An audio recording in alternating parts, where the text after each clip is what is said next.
আজকে দুঃখ বড় পরিতাপের বিষয়, আমরা 92% মুসলমান। আমাদের বাসার উপরে ভিনদেশীর পতাকা উড়ে, একটা কালিমার পতাকা কোনোদিন মহাব্বত করে আমাদের বাসায় উড়াইতে পারিনি।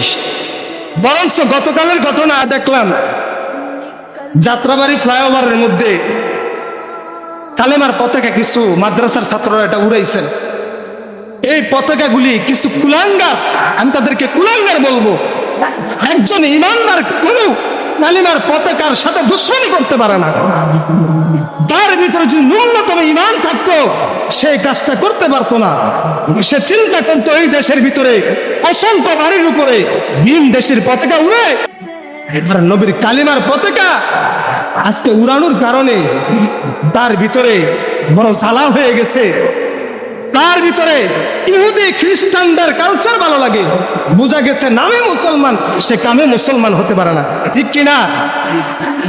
এই জন্য মুহতারাম হাজিরিন, একটা পতাকা বিন্দেশির পতাকা উঠাইলাম, এটা কোনো সমস্যা নাই। কালিমার পতাকা উড়াইলাম, জঙ্গি হয়ে গেলাম, জঙ্গি হয়ে গেলাম আমরা। এখনো এই কথাটা শুনি, মৌলবাদ, জঙ্গিবাদ, এই শব্দটা